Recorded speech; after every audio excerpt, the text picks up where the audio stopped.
Hi, this is Eric, and I'm here with another video. It's, Thursday afternoon. It's about 3 o'clock on February 27th. And I want to talk about something that's been on my mind for a while. And I actually had recorded a video about this, but I wanted to re-record it because I thought this is a useful topic to discuss. As we know, the relations between the U.S. and Russia have been highly fraught with tension for a number of years, probably going back at least to 2007 when Vladimir Putin basically read the Riot Act to the West, where he said, we're as mad as hell, and we're not going to take it anymore, to quote the movie Network. The United States had thought that Russia was going to be a willing vassal to be plucked clean for the benefit of Wall Street.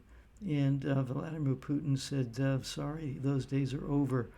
And ever since then, the U.S. has basically had the guns out for Russia. Has been trying in every which way to weaken it. That's the clear policy as enunciated by the RAND Corporation, a document that was called Extending Russia, in which they specifically talk about, using Ukraine as a battering ram, and they're basically all these different stratagems to weaken Russia and get it back under control as a colony, so to speak, of the United States again. But it wasn't always like that, and so I thought it would be useful from a historical point of view to point out some interesting aspects of the U.S.-Russia relationships, which have admittedly have had their ups and downs. But the history is quite interesting, so I want to get into that. So first of all, I want to talk about the American War of Independence. As you all know, if you're American, or you should know, the Declaration of Independence was signed in 1776. The Revolutionary War had basically broken up in 1775, but there had been a lot of tensions building up before. I mean, even in 1763, there was something called the Boston Tea Party. The Boston Tea Party has been the name has been appropriated by the various right-wing forces. But in any case, the Boston Tea Party was when some colonists were tired of paying taxes to the British, and so they dressed up as Indians, as Native Americans, and went onto the ship and dumped a bunch of tea that the British were planning to import and sell, and the colonists were supposed to pay a tax on it, and these colonists said, hell no, we're not going to do that, so they dumped the tea overboard. So, but by 1775, 1776, open hostilities had broken out. So now it turns out that the U.S., this young country, had an ally at that time in Russia. So I'm reading from a document here from history, a history website. It says, Catherine II's contribution to the American War of Independence is admittedly nuanced, but cannot be underestimated. Hoping for the United States to gain its independence from Great Britain, Catherine II provided the colonists with anything she could, short of entering the war on their side. It was the patriots who initially sparked the Revolutionary War, but it was Russia that helped fuel their motivation and resilience, a factor in their victory against British and Loyalist troops. Loyalists meaning the colonists who were siding with the British. By the time of its independence, the United States had already built a robust foundation of trade, diplomacy, and friendship with Russia. Then, moving forward, the two nations had enjoyed diplomatic relationships since 1809, when James Madison appointed John Quincy Adams as the first minister to Russia. And in 1832, Russia became the first nation to enjoy most favored nation trading status with the United States. Staunch American support during Russia's 1853-56 Crimean War against Britain, France, and the Ottoman Empire would only strengthen the so-called mysterious magnetism. So you see, Crimea is it's of course a part of the Russian Federation. It's been a bone of contention, of course, in recent years. But basically, It's been part of Russia since I think it's since 1783 when Catherine the Great took control of it. But it's a very valuable property. It's beautiful. It's got great agricultural possibilities. They grow wine grapes there, and it has great beaches, and it strategically, basically, it dominates the Black Sea, and that's the reason why the British and the French and the Turks wanted control of it. And it turns out that although the Russians had a difficult time with that war, they were able to maintain control of it. But in any case, U.S. doctors and American volunteers served with the Russian army throughout the conflict. In a dispatch to Russian Foreign Minister Prince Alexander Gorchakov, a high Russian official named Sturkal revealed no misconceptions about American motivations, a foreshadowing of future events. The Americans will go after anything that has enough money in it, he wrote. They have the ships, they have the men, and they have the daring spirit. The blockading fleet, that is, the British, will think twice before firing on the Stars and Stripes. Moving forward here, it says that the Russians viewed the United States as a valuable counterweight to the global ambitions of the British, and so favored a reunion of North and South during the Civil War. So basically, you see what happened during the Civil War. The Civil War, of course, was ostensibly about slavery, but it was a war between the southern agricultural aristocrats and the plantation owners and the slave owners, and the northern merchants and bankers and people of that ilk. And the British really wanted to split the country up because they saw it as this huge country. It would have a lot of power, and they probably foresaw it as a future rival. But they also wanted control of the South because they wanted to maintain it as a kind of an agricultural colony, so to speak, or a vassal, you might say, of the British Empire. So that was a key factor in the British and the French, who were colonial empires at that time, why they wanted to see the United States lose the Civil War. But it turns out that the Russians stood with the United States. They actually protected some ports that were potentially could have come under attack by the British or the French, and basically the Russian government said to the British, if you try and attack those ports, you're going to be attacking. We're going to take action against you. So it was the threat of military force by the Russian Empire that prevented that, and so that was one of the reasons why the United States was able to stay together as a country, which may be, in retrospect, maybe the British or the rest of the world may have had second thoughts about whether that was a good idea or not, but whatever. Okay, so as it goes on to say, for their part, the Russians viewed the United States as a valuable counterweight to the global ambitions of the British. And Prince Gorchakov warned Bayard Taylor, this is an American official, that England longs and prays for your overthrow, and France is not your friend. Russia alone, he continued, has stood by you from the first and will continue to stand by you. Nice to know that Russia is really America's friend in its darkest hours, and it's in the Revolutionary War and in the Civil War. Russia was there as our ally. What do you know? Then the text goes on to say, it's rather improbable that the people of the South could be persuaded to form a new attachment to the Union, which is obviously true. They had to be crushed by Sherman and the Union Army and exhausted, and they were dragged, you might say, kicking and screaming back into the United States. But in any case, this Russian guy, Sturkal, predicted an equally bleak future for relations between whites and the new freedmen and women, that is, the African Americans who had been slaves. Quote, "The Negro will be tolerated only so long as he is useful to the Americans who, like all Anglo-Saxons, are always ready to speak piously about the rights of humanity, but are slow to put them into practice."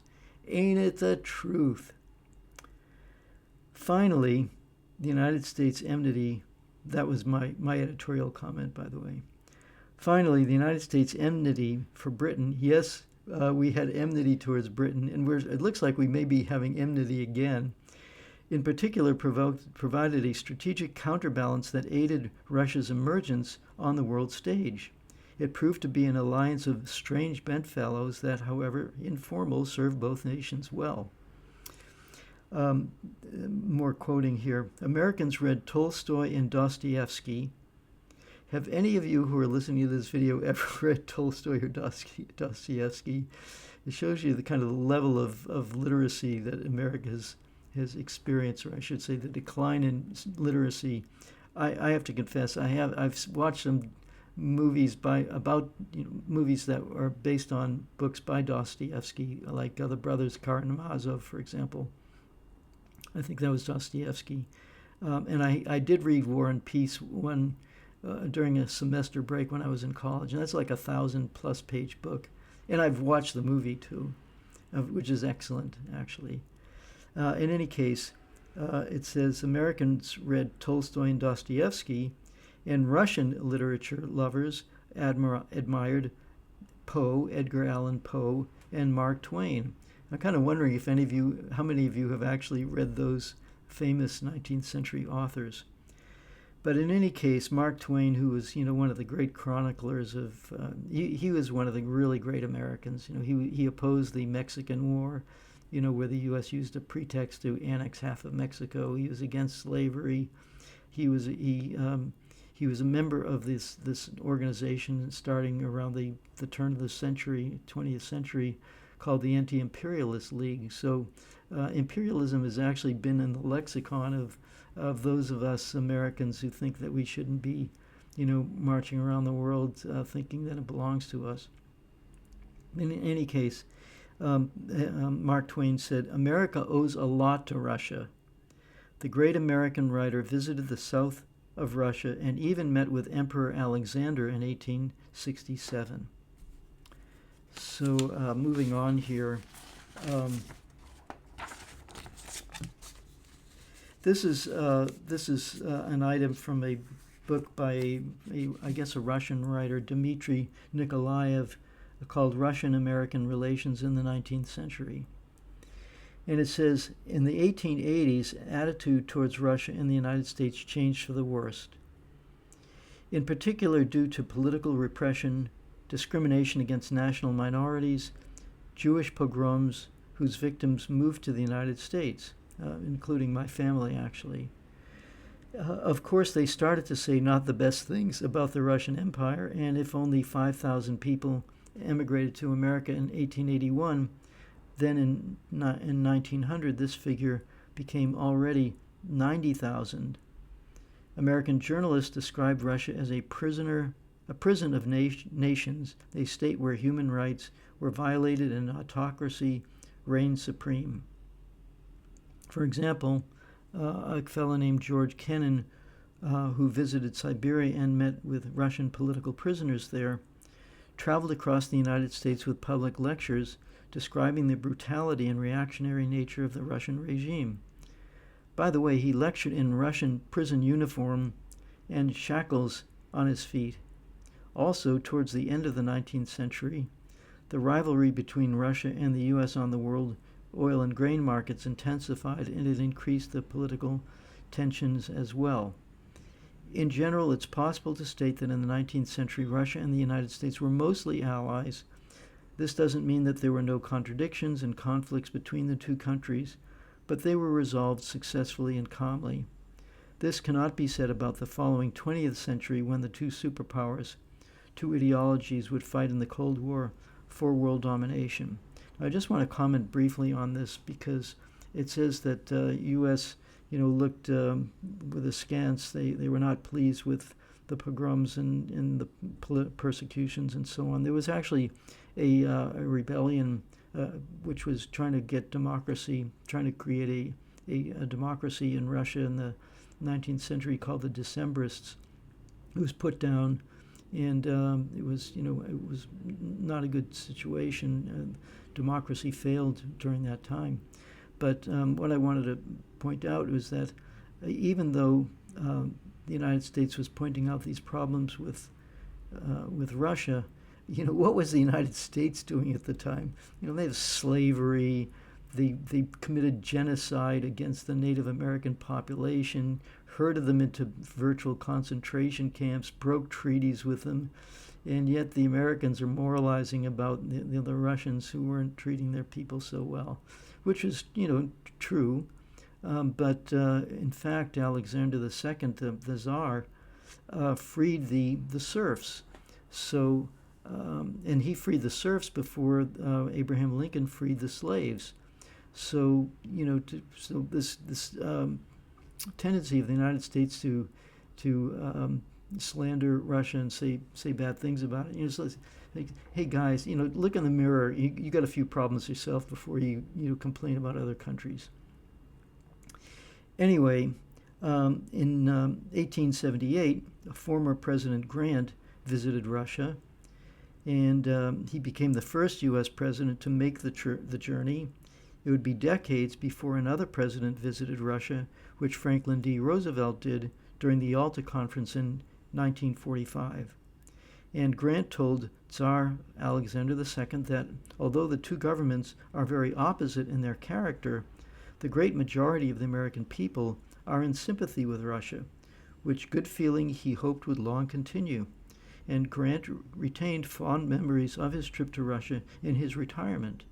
I'll just mention, I didn't include this, but I actually read a book which was when I was in Crimea, actually.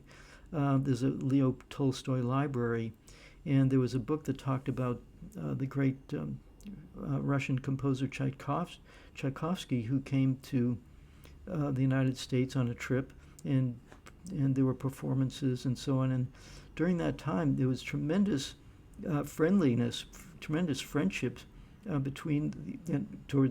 by the Russians towards the Americans and the Americans towards the Russian. So the reason why I'm bringing this up is because there's this notion that Russia's always been our enemy, and we had this idea that historically Russia's always been a problem, and it's simply not true. Which is the basic reason why I'm doing this video. Okay, now moving forward here, things really took a turn for the worse in 1918. So the Russian Empire, had tremendous difficulties during World War I.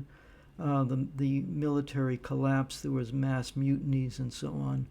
And finally, in February of 1917, there was a revolution, and the Tsar was forced to abdicate. But the problem was that that new government wanted to continue the war, and so there was within Russia, within Russia, this is a huge problem. So Lenin came in, and who basically was the founder of the Soviet Union, and he said, we're fighting this war. It's terrible. People are suffering, and basically what we're offering, we the Bolsheviks are offering, is peace, land, and bread. We're going to stop this war. We're going to distribute land so that people can have a place to actually grow food, and we're going to stop the periodic famines that occurred because of the poor way that the landowning classes in the Russian Empire were treating the people. So the whole system just wasn't working. And bread, they wanted to stop these periodic famines. But here was the problem, as I quote here. Wilson's intervention in the Russian Revolution was conceived with vague, limited goals that inevitably crept to encompass impossible ambitions. It was led astray working in cooperation with nominal allies that did not share the same objectives, fighting battles on behalf of local forces that were rapidly foundering, and it required relatively small numbers of American troops to hold vast swaths of inhospitable territory. So the Soviets later cited the U.S. intervention, this is in 1918, as yet another example of invasion from the West, adding the United States to a list of historical foes. Note this, historical foes: France, Germany, Sweden, Poland, all of whom are now NATO members, and they're all chomping at the bit to fight Russia again. It says the fumbling small-scale expeditions surely amounted to something less than an all-out drive to overthrow the government in Moscow. Yet it provided early evidence that Russia and the United States were doomed to be intimately intertwined in each other's affairs in the century to come. Well, this text talks about this. This is from the nationalinterest.org website. It says, yes, it's true, in 1918 America invaded Russia.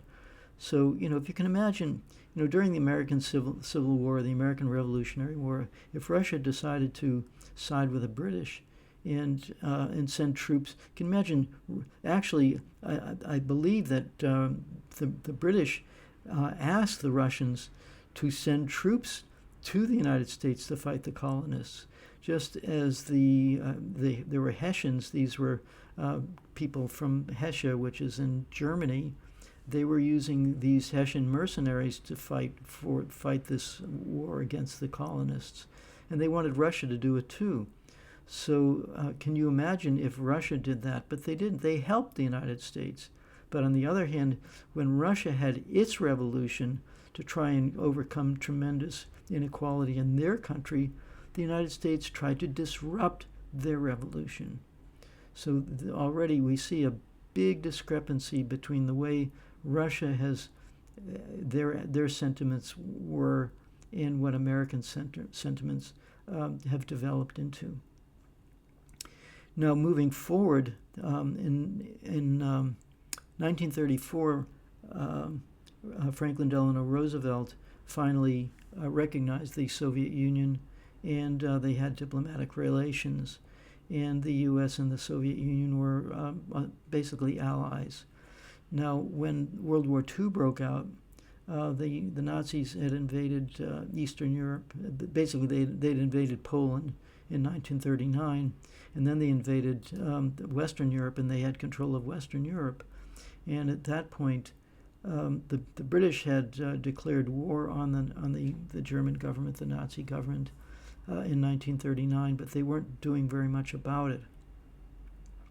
But eventually, the German army was trying to take down Great Britain. They didn't succeed, but England had no love for the Soviet Union at that time. However, when the Soviet Union was attacked by the Germans, and the Germans also had a number of allies that were fighting the Soviet Union. I guess it was Hungary, Romania, Italy, several other countries. So it wasn't just Germany that was attacking the Soviet Union at that time. But here's the thing, is that during the World War II, U.S. and Russia were total allies. And I want to read some quotes that come from a documentary called The Battle for Russia. It's on YouTube. I urge all of you to watch it, because it will give you a very different history of U.S.-Russia relations and what the United States thought of Russia during World War II. So here's some quotes. This is from Henry L. Stimson, the Secretary of War, now called the Secretary of Defense. History knows no greater display of courage than that shown by the people of Soviet Russia. Here's another one. This is by Ernest J. King, the Commander-in-Chief of the United States Fleet. I join in admiration for the Soviet Union's heroic and historic defense. Here's another one from General Douglas MacArthur, the Commander-in-Chief, one of the most famous generals in American history. The scale and grandeur of the Russian effort mark it as the greatest military achievement in all history. Unbelievable. This is the degree of admiration that the United States had for the Soviet Union during World War II.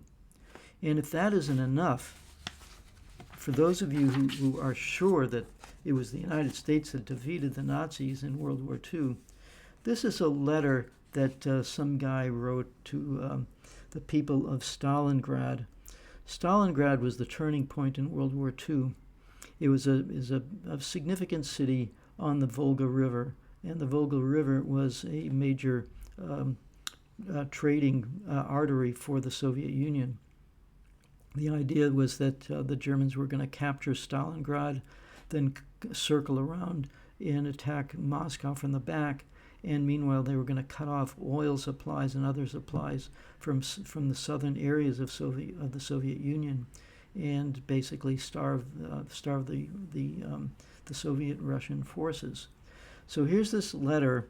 It says to the people he says, the people of the United States, I present this scroll to the city of Stalingrad to commemorate our admiration for its gallant defenders whose courage, fortitude, and devotion during the siege of September 13th, 1942 to January 31st, 1943 will ever inspire the hearts of all free people. Their glorious victory stemmed the tide of invasion and marked the turning point in the war of the Allied nations against the forces of aggression, German aggression. And who wrote this? Franklin Delano Roosevelt.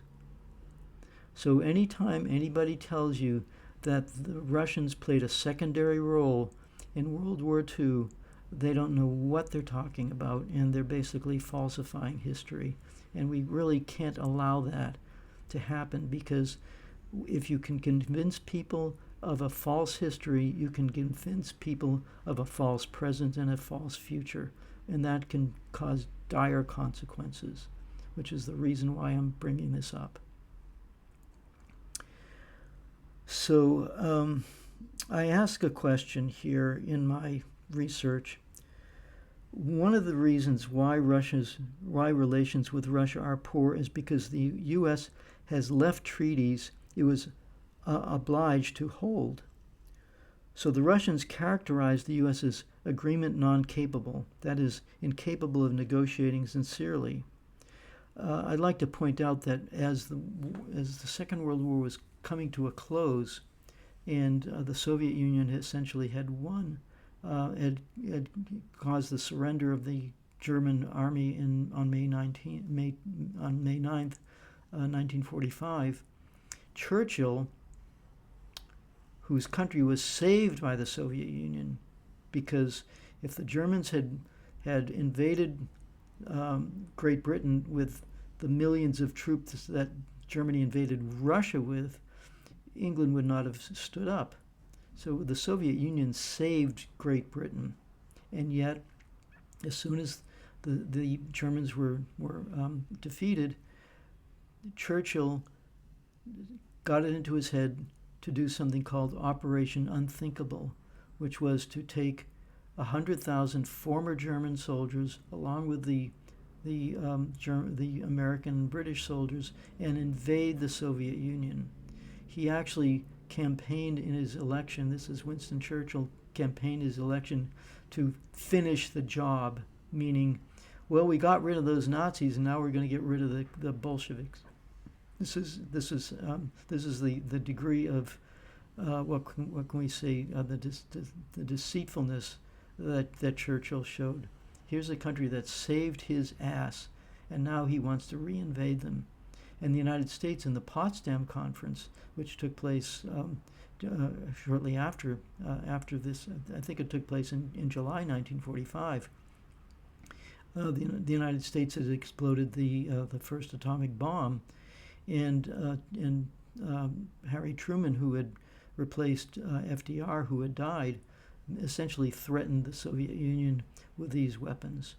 So these people who they claim to be your allies, and then they turn around and they're going to drop nuclear bombs on you and invade your country. So anybody who thinks that Russia is paranoid doesn't understand that they've got enemies, long-standing enemies. So moving on here, the complaint that the U.S. has left treaties and is therefore seen as agreement non-capable, which is how the Russians describe it, is a perspective that reflects the complexity of international relations and differing narratives that states use to justify their actions. Different narratives like the truth versus the crap that we're fed as to why we should be making Russia an enemy. So the U.S. withdrew from a number of treaties.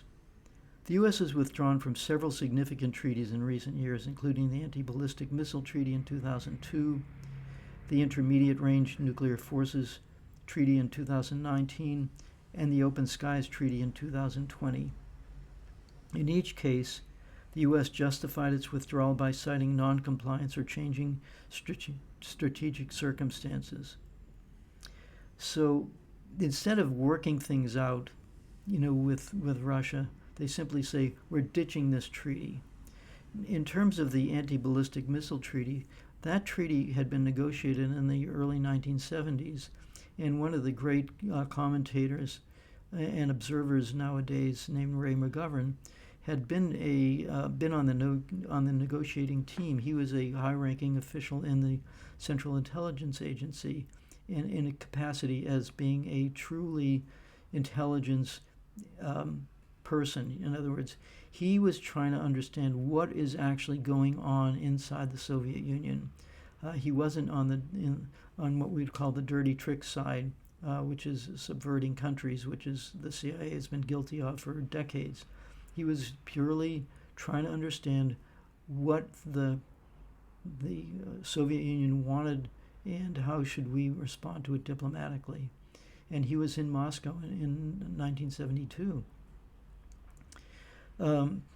But the U.S. broke it in 2002, and that was under George Bush. And so the Russians said to George Bush, this is after the Soviet Union has already disappeared, and the Warsaw Pact, these were the countries that were the Soviet allies following World War II. The Soviets said, we're withdrawing our troops from the countries of Eastern Europe, Romania, Hungary, Bulgaria, Poland, Czechoslovakia, and so on. That was the Warsaw Pact. The Soviet Union said, we are unilaterally disarming, and please don't expand NATO beyond the borders of Germany, which seems eminently fair. What did we need a NATO for if the Soviet Union had unilaterally disarmed? Ask yourself that. So the U.S. government under Bush said, well, the Iranians, they have missiles, and we're worried about that. So we're gonna build up an anti-ballistic missile program again, which we had negotiated to end that, and now we're gonna do it again. And the Russians were saying, well, the reason why you want to do that is because we have significant, nuclear missiles. And your idea is that you want to shoot your nuclear missiles at us, and then the anti-ballistic missiles will shoot down our missiles that would be fired in retaliation. You guys want to fight and win a nuclear war. That's what you want to do. So Russia at that time said, this is not going to work. And the Americans said, well, it's okay. It's your business. You can do whatever you want. See, the United States completely misjudged the ability of Russia to regenerate itself. If they thought that Russia was so weak that they were basically going to be able to finish it off, split it up, balkanize it, and then steal its resources. That is the plan. It's always been the plan, and then the question is, are they going to give up on that plan or what? This remains to be seen. Now, from the Russians' perspective, as I've mentioned, these withdrawals from these treaties are seen as evidence that the U.S. is unwilling to uphold its commitments, particularly when they become inconvenient,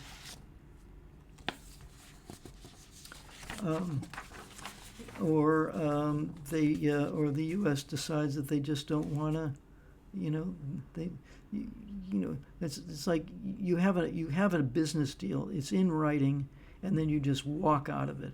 But this is an international treaty, and the United States says, we don't care about that. The hell with it, because we think we can beat you, and so we don't need to be bound by treaties. The whole idea has been that with Russia defeated by the United States, they would then be able to attack China from the rear and also deprive China of Russian resources and support. So that has been the strategy of the United States basically since the end of the Cold War. Now, I want to talk about the historic suffering of Russia and China. Russia and China have suffered infinitely greater than Western countries. Both Russia and China have suffered terribly from attacks by the West. Russia was invaded numerous times, and especially in 1812 by a European force led by Napoleon's France. And in World War I, Russia was also invaded. And again in 1918, following the Bolshevik Revolution, as I mentioned earlier, by the US, the UK, Japan, Czechoslovakia, France, Canada, Romania, and others. And then again in 1941 by a coalition of Nazi Germany, allies, and vassal states. In World War II alone, the USSR, the Soviet Union, lost over 20 million people. People say 27 million people. And following World War II, the collective West initiated the Cold War in 1946. And as the Cold War ended, NATO broke its promises not to expand, resulting in the current crisis. So the United States, think of the difference. The Soviet Union is invaded in June 1941. 27 million people are killed. The entire western part of the Soviet Union, which included the areas of Ukraine and Belarus and other areas, these were all attacked by the Germans, committing massive atrocities. And what did the United States experience during World War II? Well, the Japanese hit Pearl Harbor, and 3,000 soldiers died, but that was basically it. The total number of casualties that the United States suffered during World War II was about between 400,000 and 500,000 people, which is not a small amount. I mean, my father was essentially, you could say, a medical casualty of World War II. He wasn't in combat, but he was basically worked to death. But the difference between 400,000 to 500,000 people dying and 27 million people dying, and you're having a vast amount of your industrial output destroyed, physically destroyed, there's no comparison. So the reason why I bring this up is because the American people have no idea what war really is. So they're very casual about starting wars because there's no skin in the game for them. That's the problem here. Now, moving on here, during the 1990s, after the Soviet Union fell, within the Soviet Union and within the Russian Federation, there was a faction that said, socialism doesn't work, and you guys, capitalists, come in and help us, make our country, a capitalist country. And what they did was these Western capitalists basically came in and privatized all the mines and factories and efforts that had been built by the Soviet people and had been owned collectively by them for, since the time of the Soviet Union. and millions of people lost their jobs. The pensions collapsed. If you can imagine, Social Security vanishing one day, it's just vanishing. The social safety net totally vanishing, and as a result, several million people died due to horrific economic conditions and social breakdown. It was the appearance of Vladimir Putin who arrested that disaster, and Russia has been restored as a great power. As for China, it also suffered terribly. China actually, in the 19th century, following its loss in the Opium Wars, where opium was forced on the Chinese population and following successful British attacks, they lost between 20 and 100 million people in what is known as the Taiping Rebellion. And China was semi-colonized by the United States, Japan, Germany, and France, and of course the British, who had concessions such as Hong Kong, which they basically stole parts of China and said, we're in charge here. And they would use those areas to bring in the opium and then ship it into China. And so China as a society was basically in a state of virtual collapse by the end of the 19th century, and up and basically the life expectancy of a Chinese person in 1949 was about 49 years old. Again, in the 20th century, Japan attacked China, resulting in another loss in excess of 20 million people. So Russia and China have had a long history of catastrophic invasions by the West or Imperial Japan. In the 1960s to 1970s, Russia and China had a falling out falling out of their cooperation as socialist countries. And Russia's failure with the fall of the Soviet Union was a warning to China not to befall Russia's fate. Since 2000, Russia has been able to recover to a significant degree. But both countries have learned that they must support each other or they will be driven apart and destroyed by the West yet again. So now Trump is making serious peace overtures to Russia. He even admits many truths about the plight of Russia historically. At the same time, China has been kept in the crosshairs for years. And how the latest news is that the U.S. State Department has dropped the language from its website regarding the One China policy, that the island of Taiwan, whose legal name is the Republic of China, is a province of China.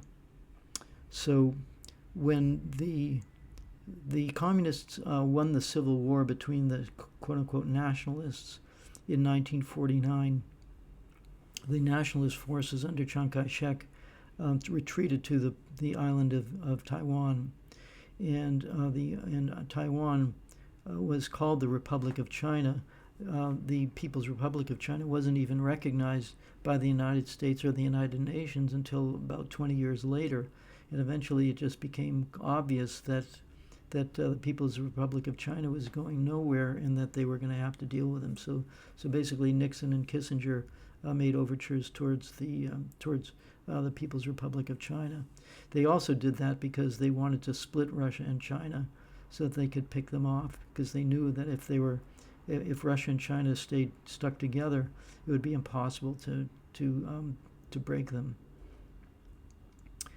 But in recent times, the United States has basically said that we're no longer considering Taiwan to be a part of China, and they're encouraging Taiwan to become independent.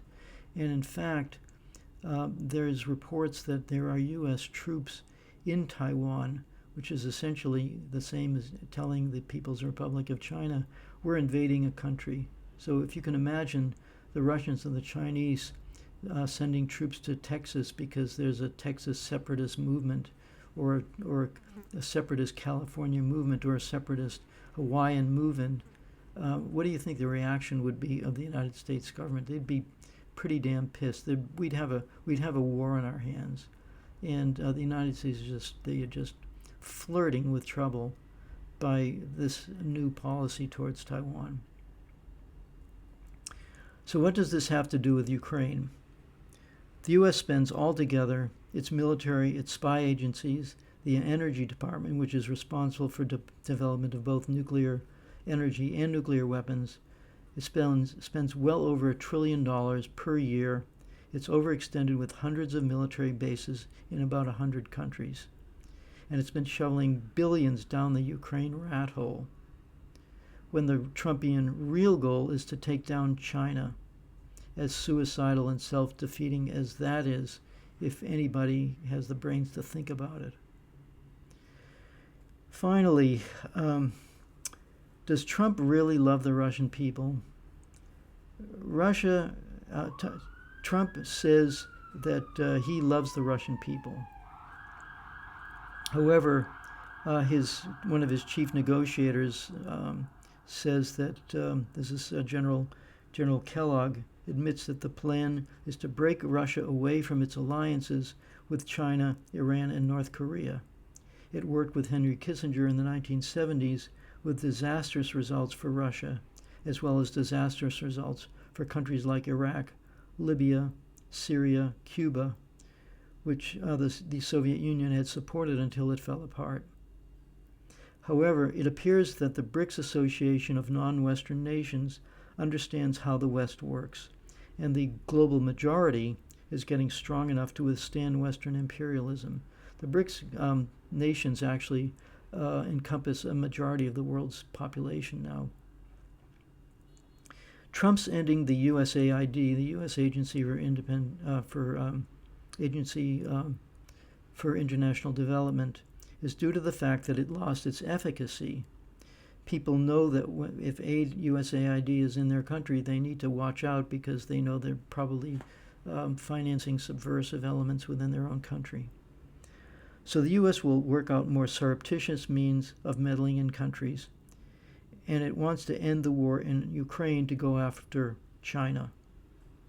My totally unprofessional prediction is that Russia and China understand all this. So expect that Russia will gladly engage in discussions with the U.S., the purpose being to string the U.S. along while Russia takes more and more of Ukraine, while bleeding the U.S. and NATO. This will also tie the U.S. up so that it doesn't free up its resources to take on China. So my conclusion is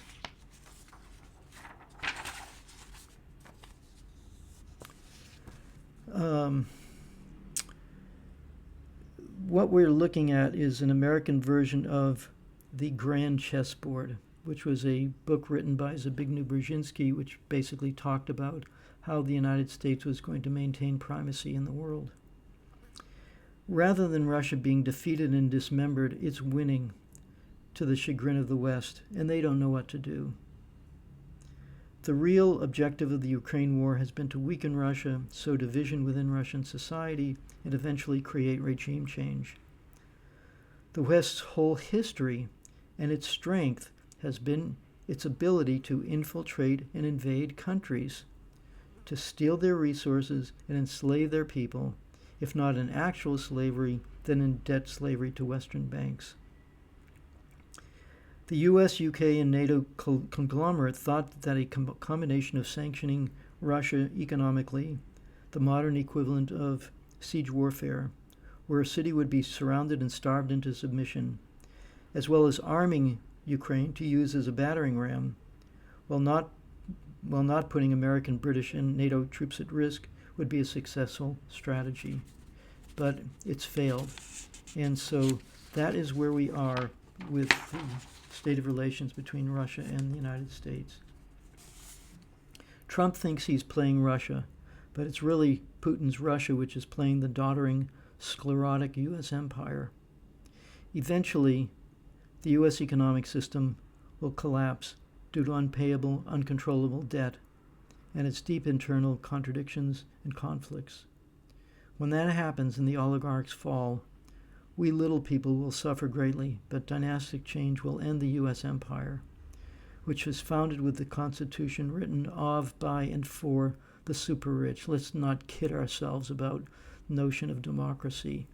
The word democracy doesn't even appear in the U.S. Constitution. At that point, a real American people's revolution will have a chance to be realized finally after 300 years. So that's what I want to talk about in this video, and I hope that it's given you some context so that you'll understand what is actually at stake here and why things are the way they are.